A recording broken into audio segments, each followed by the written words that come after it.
Welcome to Healthy Kidneys After 60. I'm your host, Jane Pauley.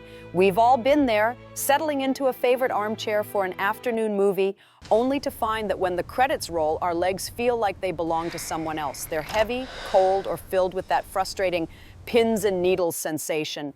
Is this just an inevitable part of growing older, or is our body trying to tell us something urgent? Today, we are joined by a world-renowned expert in neurosurgery and medical journalism, Dr. Sanjay Gupta. Dr. Gupta, thank you for being here to help us navigate these silent signals from our lower limbs. It is a pleasure to be here, Jane. You know, I've spent a lot of time talking about the brain and the heart, but we often overlook the very foundation that carries us through life, our feet and legs. That numbness or coldness isn't just a nuisance, it's a conversation your circulatory and nervous systems are having with you. I'm really looking forward to sharing how some very small, almost effortless changes can make a profound difference in how we feel every single day as we age. You know, Sanjay, I was thinking about this the other day while I was reading. I sat for maybe 45 minutes, and when I finally stood up, my left foot felt like it had completely gone to sleep. It's a bit unsettling, isn't it? It's that strange, static-like buzzing that makes you stumble for a second. For so many of our listeners over 60, this isn't just an occasional occurrence, it's a daily reality. They wake up with cold toes, or they feel a heaviness in their calves that makes a simple walk to the mailbox feel like a marathon. And there's a deep-seated fear here, one I think we should address right away. Many people believe that once these symptoms start, it's just the beginning of a long, inevitable decline, that old age has finally caught up and there's nothing to be done but endure it. Is that true? Are we just destined to lose that connection with our legs as the years pass? Or is there a way to actually flip the switch back on and restore that power to our feet? That is such a poignant way to put it, Jane. Losing power. And I want to tell everyone listening right now, no, this is not an absolute sentence of decline. It is a physiological challenge, certainly, but it is one we can influence. When you feel that numbness or that lost power, what's actually happening is a complex drop in communication. As we age, our blood vessels naturally become a bit less flexible. Think of them like an old garden hose that's been out in the sun. They don't expand and contract as easily as they once did. Specifically, the inner lining of your vessels, the endothelium, starts to lose its ability to produce a vital molecule called nitric oxide. This molecule is the master signal that tells your blood vessels to relax and open up. When that signal weakens, your circulation slows down, especially in the areas furthest from your heart, your feet. Without that fresh oxygen-rich blood, your nerves start to starve. That pins and needles feeling, that's actually your nerves firing off distress signals because they are hungry for oxygen. It's like a cell phone losing its signal. The bars go down, the call drops, and in this case, your foot goes to sleep. It's fascinating to think of it as a hunger signal from the nerves. But it's not just about the blood going down to the feet, is it? I've heard you mention that getting the blood back up to the heart is actually the harder part of the journey if we are sitting for hours just watching TV or knitting and we aren't moving. Is that stagnant blood what causes that heavy, lead-like feeling in the legs? It feels like there is a pump missing in the system when we stay still for too long. You've hit on the most critical secret of the lower body, Jane. We often think the heart does all the work, but it has a very powerful partner called the calf muscle pump. Gravity is a relentless force. It's constantly pulling your blood down toward your ankles. For that blood to climb back up to your heart, it has to fight that gravity every inch of the way. Your veins have these tiny one-way valves like little trapdoors to prevent the blood from flowing backward. But those valves need a push. When you walk, your calf muscles contract and squeeze those veins, literally pumping the blood upward. When we sit for long periods, that pump is effectively turned off. The blood pools, the pressure builds, and that's why your legs feel heavy and your ankles might swell by the evening. The exciting part, and what I really want to dive into today, is that you don't need to go for a 5-mile run to turn that pump back on. There is a 1-minute method, a way to manually engage that pump right from your chair that can essentially re-electrify those pathways. We're talking about simple mechanical movements that trigger the release of those signaling molecules and get the fluid moving again. It's about being proactive rather than passive. We're going to talk about how to move from that lost power feeling to a state where you feel grounded and steady again, and it starts with understanding that your chân, your calves, are truly your second heart. We're going to talk about how to move from that lost power feeling to a state where you feel grounded and steady again. And it starts with understanding that your bapchan, your calves, are truly your second heart. A second heart. That is such a powerful image to keep in mind. It makes me wonder if the solution is that simple. Why aren't we all doing it? I suppose we just don't realize where the pump is located or how to prime it. I'm eager to hear how we can start using this weapon to reclaim our mobility. It is so common for us to jump to conclusions when our bodies start acting up, especially as we get into our 60s and 70s. I often hear from friends who experience that strange tingling or numbness, and their first instinct is to blame their back or perhaps a pinched nerve in the spine, because that is what we have been conditioned to fear. They spend years worrying about surgeries or complex spinal adjustments, while the real culprit might be something much closer to the surface, something involving the very lifeblood of our limbs. Sanjay, how do we begin to distinguish between a problem that originates in the skeletal structure and one that is purely a matter of failing circulation and a dormant muscular pump?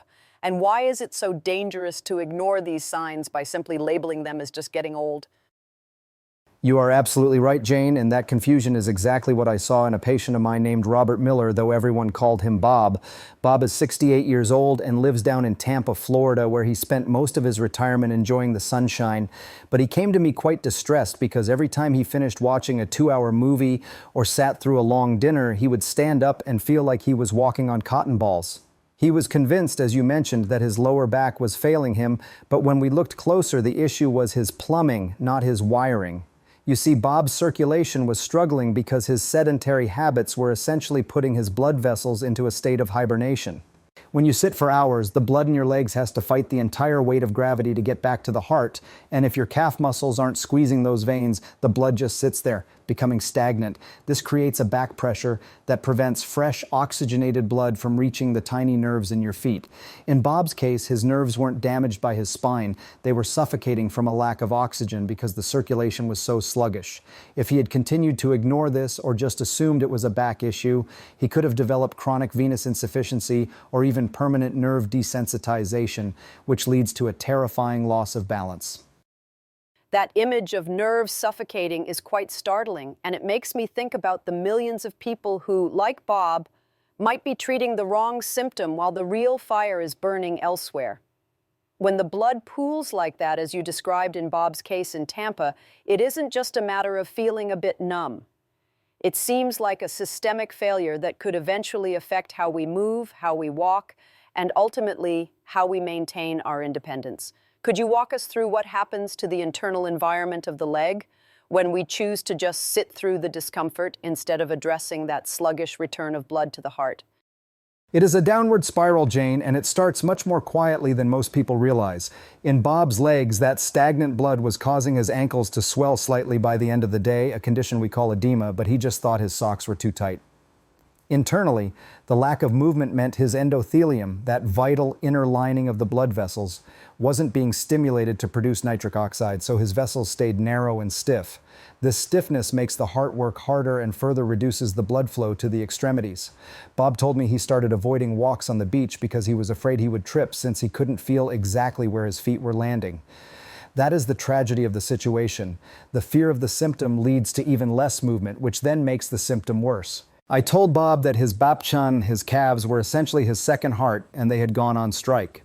By failing to engage those muscles, he was forcing his primary heart to do all the work against the heavy tide of gravity. We have to understand that our bodies are designed for rhythm and flow, and when we sit still, we are breaking that rhythm. For Bob, the turning point was realizing that he didn't need a back surgeon. He needed to learn how to wake up his internal pumps and feed his nerves the oxygen they were screaming for.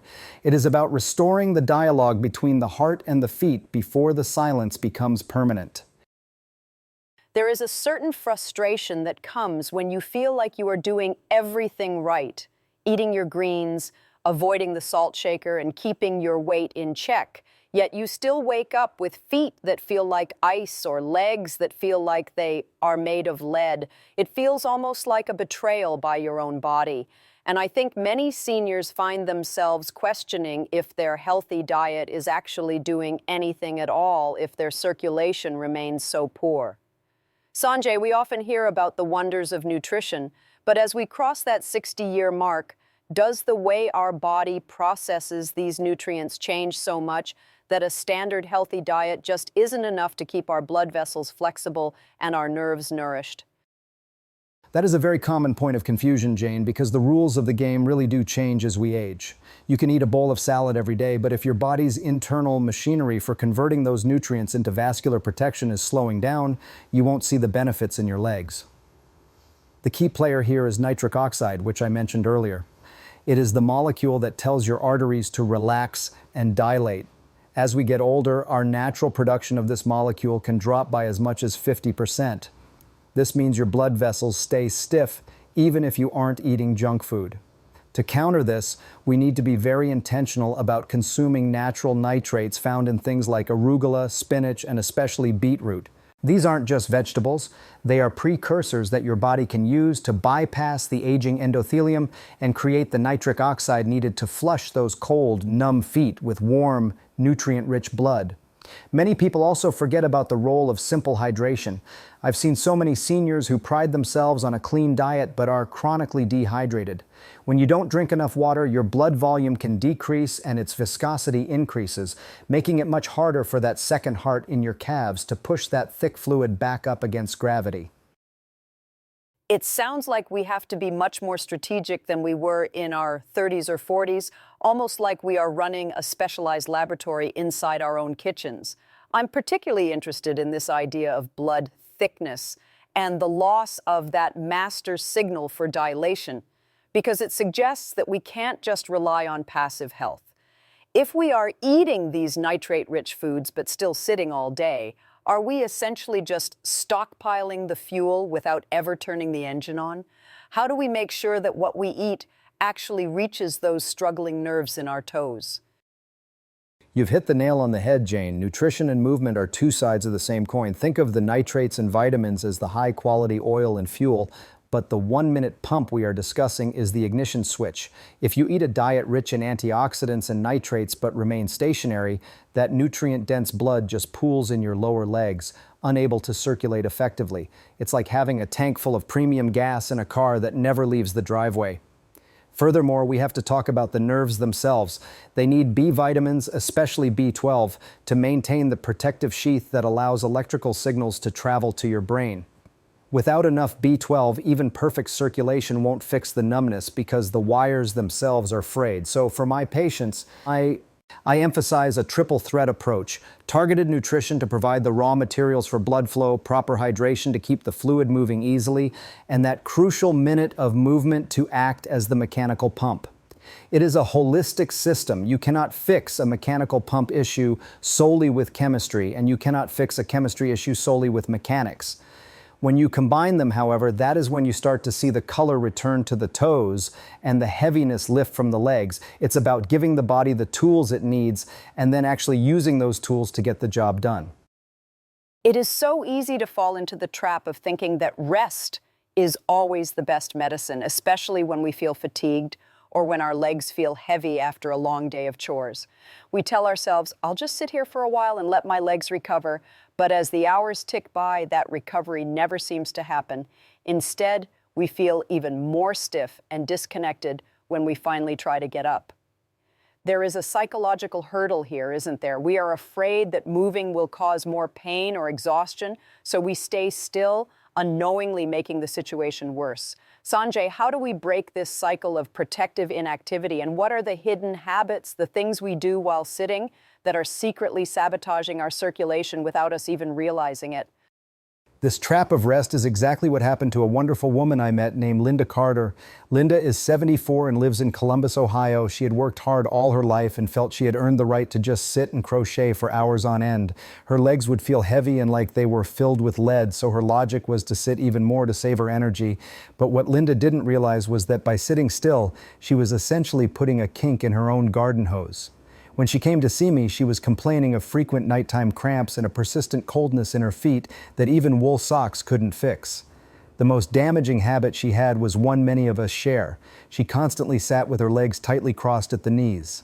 I told her, Linda, when you cross your legs, you are physically compressing the popliteal artery and the veins behind your knee. For someone over 70 whose vessels are already less resilient, this is like putting a clamp on a vital lifeline.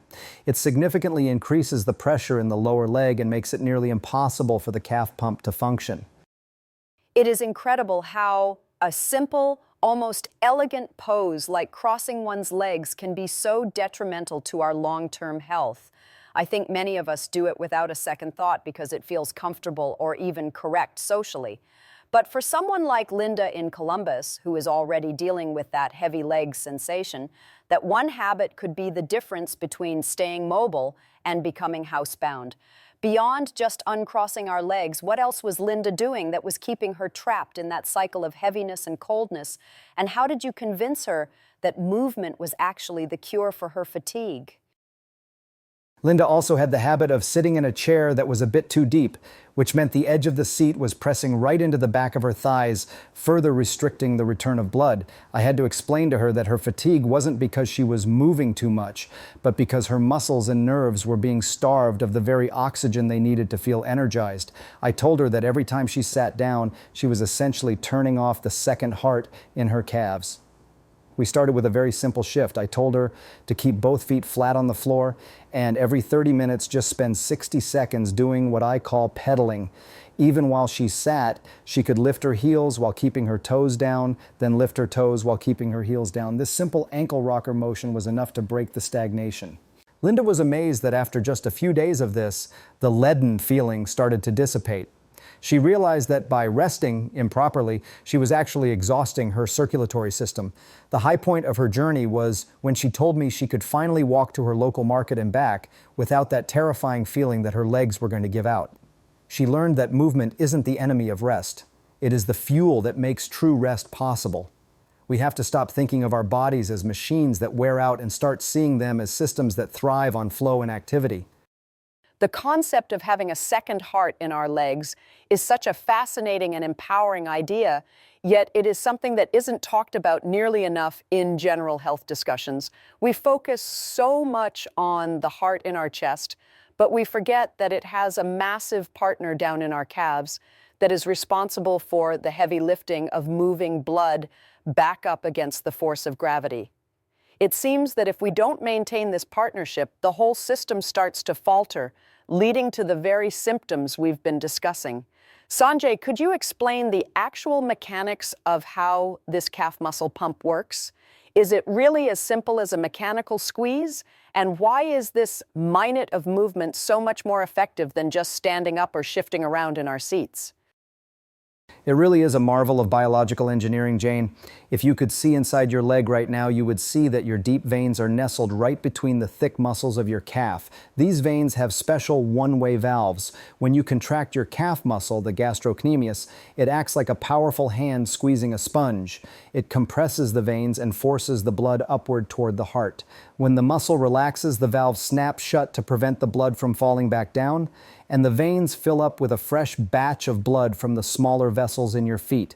This is why we call it the calf muscle pump. Without this action, blood would simply pool at your ankles, leading to that heavy, aching sensation. In fact, studies have shown that a single strong contraction of the calf can move a significant percentage of the blood in the lower leg back toward the heart. This is why just shifting in your seat isn't enough. You need a purposeful, rhythmic contraction to really prime the pump and clear out that stagnant fluid. It sounds so much like the rhythmic pulsing of the heart itself, just happening in a different part of the body. I love the analogy of squeezing a sponge. It makes it very clear that we have a level of control over our own circulation that most of us never realized. But for many seniors, there is a fear that exercise means something strenuous or painful. Can we really achieve this pumping effect without having to put on gym clothes or leave the comfort of our favorite chair? How do we make this a natural, effortless part of our day so that we aren't constantly fighting that sponge that has become full and heavy? That is the beauty of this approach, Jane. It requires no equipment and very little effort, just consistency. You don't need a gym, you just need to understand the rhythm. I often tell my patients to think of it as fidgeting with a purpose. When you are sitting, you can perform the ankle rocker motion. Drive your toes into the ground to lift your heels high, feeling that squeeze in your calf, then reverse it by lifting your toes toward your shins. This back and forth motion is the exact mechanical action required to trigger those one-way valves. This doesn't just move blood, it also helps stimulate the nerves. When the blood starts flowing, it brings with it the oxygen and nutrients that calm those starving nerves. I have seen people who were nearly sedentary transform their daily comfort just by doing this for 1 minute every hour. It's about waking up the system. When you engage the second heart, you are taking a massive load off your primary heart and ensuring that every cell in your feet is being washed in fresh, life-giving blood. It's a simple mechanical solution to a problem that often feels overwhelmingly complex. You are the operator of your own internal pump, and once you know how to use it, the fear of heavy legs starts to fade away. There is a specific kind of danger in symptoms that aren't painful. When we feel a sharp pain, we react immediately, but when it's just a slight numbness or a bit of a tingle, it is so easy to push it to the back of our minds and keep going. We tell ourselves that it's just a temporary glitch. Maybe we just sat the wrong way. But as you've said, these quiet signals are often the most important warnings our body gives us. They are the whispers before the shout. Sanjay, for someone who is just starting to notice these silent warnings, how can they tell the difference between a harmless foot falling asleep and a more serious systemic issue that could lead to something like a fall or a long-term loss of mobility? That silent warning is exactly what James Nguyen, a 61-year-old from San Jose, California, was experiencing. James is a software engineer who spends hours at his desk. He told me, "Dr. Gupta, I don't really have pain. I just have this weird numbness in my toes that sometimes crawls up to my shins. It's no big deal." But then he admitted that he had started to feel a bit unsteady when he first stood up, almost like he was losing his spatial awareness of where his feet were. This is a major red flag. When you lose that subtle sensation in your feet, your brain loses its most important data for balance. James was experiencing the early stages of peripheral nerve starvation. Because he sat so long without using his calf pump, the microcirculation to his nerves was failing. I had to tell him, "James, your body isn't whispering, it's blinking a yellow hazard light. If that numbness continues, the nerves can actually start to atrophy, and that is when you get into the territory of foot drop or serious falls that can result in hip fractures, which are life-altering for someone in their 60s or 70s. It is terrifying to think that just a little numbness could lead to a hip fracture or a total loss of independence. It sounds like James in San Jose was right on the edge of a very steep cliff without even realizing it. When you speak of nerve starvation and the brain losing its balance data, it makes it clear that this isn't just about comfort, it's about safety. Beyond the numbness, what are the other silent signs that someone like James should be looking for? And at what point does doing it yourself with the 1-minute pump need to be supplemented by a visit to a specialist? It is vital to watch for symmetry. If the numbness or coldness is only on one side, or if it comes on suddenly with weakness or a change in your speech, that is an emergency. It could be a stroke or a major clot. But for the chronic creeping numbness like James had, you should look for things like skin color changes. If your feet look pale or slightly blue, or if the hair on your lower leg stops growing, or if a small scratch on your foot takes weeks to heal. These are signs that the blood isn't just slow, it's significantly restricted. For James, the breakthrough came when I explained that he was losing proprioception, his body's ability to sense its position. I told him he needed to remap his feet to his brain. We used the 1-minute pump, but added a toe splay exercise, trying to spread his toes wide apart and then scrunching them up. This forces the brain to send intense signals down to those dormant nerves, while the blood flow is being increased by the calf pump. James started doing this every hour at his desk. Within weeks, the creeping numbness began to recede, and he felt like he was plugged back into the floor. He caught it early enough that we could reverse the trend. That is the message I want everyone to hear. Don't wait for the pain. The numbness is your body's way of asking for help while it still has the chance to recover. It is so easy to get caught up in the routine of health, having your oatmeal, taking your vitamins, and maybe having a cup of tea, and assuming that you are fully fueled for the day. But I've noticed that many people, especially as they get older, tend to eat and drink out of habit rather than out of a real understanding of what their circulation needs at that moment. We might be eating healthy in a general sense, but Are we actually eating for our blood vessels? It seems there are some very specific traps in a typical senior's diet that might actually be thickening our blood or starving our nerves of the very signals they need to stay open. Sanjay, what are we missing in that healthy breakfast? And how does something as simple as a glass of water or a specific spice change the way our blood travels to our toes? The biggest hidden issue I see is what I call subclinical dehydration. Many seniors don't feel thirsty the way younger people do because our thirst mechanism weakens with age. So you might have your healthy breakfast but have very low blood volume. When your blood volume is low, it becomes thicker, more viscous. Imagine trying to pump cold maple syrup through a tiny straw versus pumping water. That is what your heart and your calf muscles are up against if you aren't properly hydrated. Then there is the issue of vascular signaling.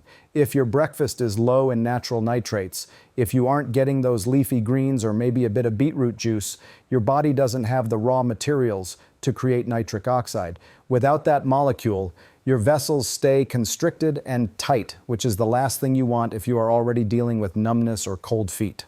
I also often suggest a bit of thermal nutrition. Things like cayenne pepper or ginger contain compounds like capsaicin that can actually help stimulate circulation and provide a temporary boost in blood flow, though you should always check with your doctor if you have a sensitive stomach or are on blood thinners. It is quite a shift in perspective to think of water not just as something to quench thirst, but as a lubricant for our entire circulatory system.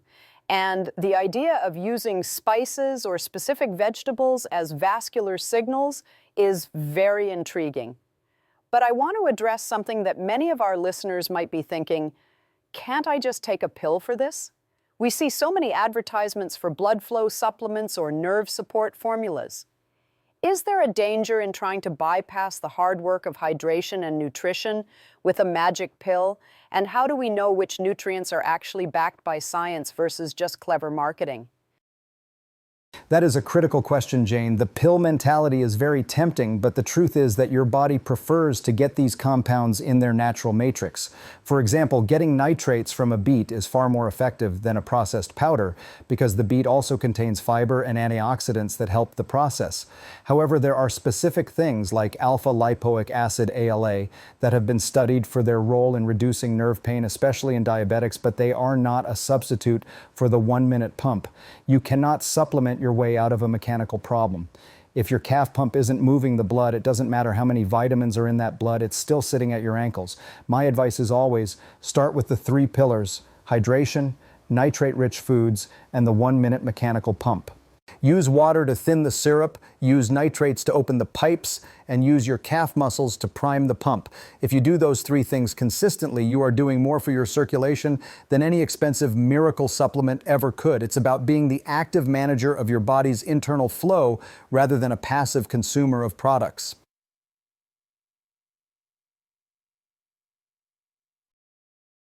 There is a profound sense of vulnerability that comes with aging, and perhaps nothing symbolizes that more than the fear of a fall. For someone like Pat, who is in her 80s, a single slip isn't just an accident. It can be a turning point that changes everything: her ability to live alone, her confidence, her very identity. It's heartbreaking to think of someone becoming a prisoner in their own home because they no longer trust their own feet to support them. But it seems that this loss of trust often starts with those same symptoms we've been discussing, the numbness and the coldness that we so often dismiss. Sanjay, how do we help someone like Pat regain that lost connection with her feet? And is it really possible for someone in their 80s to retrain their nervous system and their circulation using these simple methods? It is absolutely possible. Jane and Pat Johnson from Scottsdale, Arizona, is the perfect example of that resilience. Pat is 83 and she had become so terrified of falling that she barely moved from her armchair. She told me her toes felt like they were made of wood. She couldn't feel them, so she couldn't grip the floor when she walked. This lack of sensation is what leads to those shuffle walks we often see in the elderly. I told Pat, your feet aren't broken, they've just been disconnected from the grid. We started with the ankle rocker that we've discussed, but because her situation was more advanced, we added the toe splay and scrunch. I had her sit and try to spread her toes as wide as possible, like she was trying to show off the webbing between them, and then curl them tightly as if she were trying to pick up a marble from the floor. This does two things. It forces blood into the tiny capillaries of the toes, and it sends a wake-up call to the sensory nerves that have gone dormant. That retraining of the toes sounds so simple, yet I can imagine it being quite difficult for someone who hasn't felt those muscles in years. It's like learning to play an instrument again after decades of silence. I love the idea of reconnecting to the grid. For Pat in Scottsdale, who was so afraid of falling, how long did it take before she started to feel that grip returning? And what did it mean for her daily life to finally trust her feet again? It didn't happen overnight, but the progress was steady. After about 2 weeks of doing these toe gymnastics and the calf pump for just a minute a few times a day, Pat called me and said she felt a zing in her big toe. That zing was the sensation returning. She started to feel the texture of the carpet again. Because she could feel the floor, her brain stopped being so afraid to let her take a full step. We also talked about her footwear. Many people Pat's age wear heavy, stiff shoes for support, but that actually prevents the foot muscles from working. I encouraged her to spend a little time each day in her chair with her bare feet on the floor, really feeling the ground while she did her exercises. The transformation was emotional. Pat went from being afraid to walk to her kitchen to taking short walks in her garden. She told me, "I feel like I've been given my feet back." That is the power of these small, consistent actions. No matter your age, your body is still capable of repair and reconnection if you give it the right signals. It's never too late to turn the power back on. We have covered so much ground today, from the second heart in our calves to the vital role of nitrates and the emotional journey of reclaiming our balance. It can feel like a lot to remember, and I know our listeners are looking for a clear, actionable way to tie it all together. We want to move from understanding the why to mastering the how. Sanjay, if you had to boil all of this wisdom down into 3 golden levers that every person over 60 could use starting today, not just to stop the numbness, but to truly thrive, what would those 3 things be, and how do they work together to create a fortress of health for our legs and feet? I like to call them the 3 pillars of the flow: bum, nui, and tho, pump, nourish, and breathe. The first and most immediate is bum, the pump. This is our 1-minute ankle rocker and toe splay. This is your mechanical intervention. You do this when you wake up, every hour you are sitting, and before you go to bed. It keeps the swamp from forming in your ankles and ensures your second heart is always in the game. The second is nui, nourish.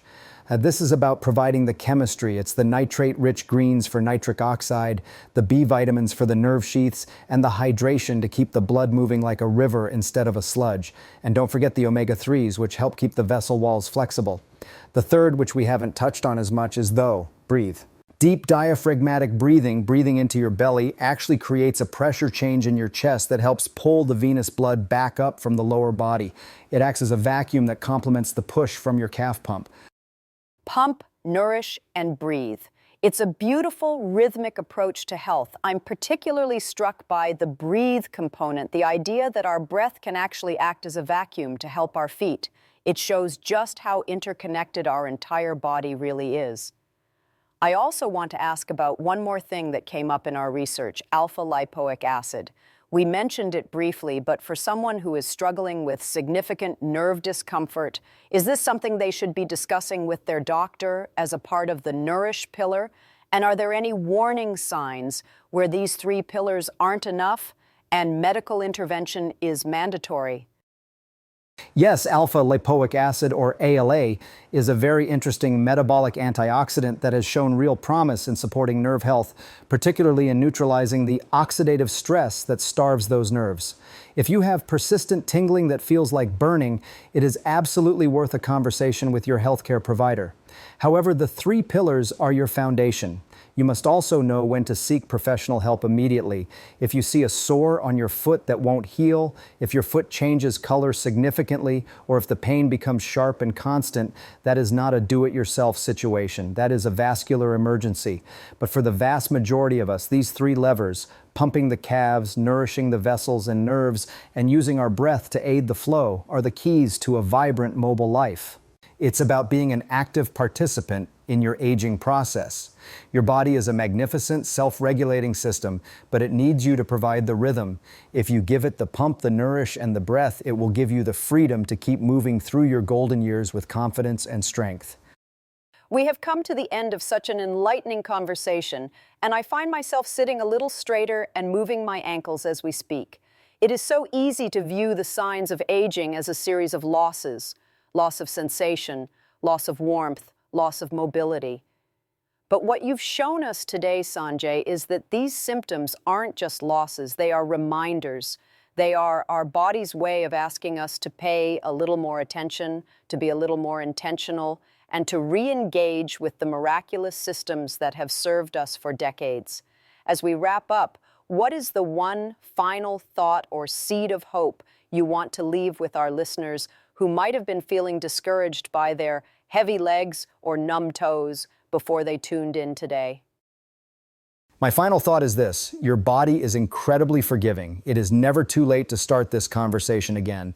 Whether you are 60, 70, or like Pat, 83, your circulatory system and your nervous system are still capable of responding to the right signals. That numbness you feel isn't a dead end, it's a reroute signal. It is your body saying, I need a little help down here, can you turn the pump on for me? If you take just one thing away from today, let it be this: you have a second heart in your legs, and you hold the key to its operation. Every time you do an ankle rocker, every time you choose a glass of water over a sugary soda, every time you take a deep belly breath, you are voting for your own independence. You are telling your body that you are still in the game. I have seen people who thought they were done with walking for pleasure find their stride again. It starts with 60 seconds. 1 minute of pumping can change your entire afternoon, and a lifetime of those minutes can change your entire experience of aging. Don't let the fear of old age silence the potential for vitality. Your feet have carried you through your whole life. Now it is your turn to carry them back to health. Thank you so much for having me, Jane. It has been a joy to share this journey with you and your listeners. Sanjay, thank you. Your words have provided not just medical insight, but a real sense of empowerment and hope. To our listeners, remember that those pins and needles are just a wake-up call, and you have the power to answer it. Start your 1-minute pump right now while the music plays. If you found this episode helpful, please subscribe to Healthy Kidneys After 60 so you never miss an episode. We have so much more to share about keeping your body, your mind, and your spirit vibrant as we navigate these wonderful years together. Share this episode with a friend who might be sitting a bit too much today. Let's help each other stay mobile and connected. I'm Jane Pauley, and from all of us here, keep the flow, keep the faith, and we will see you in the next podcast.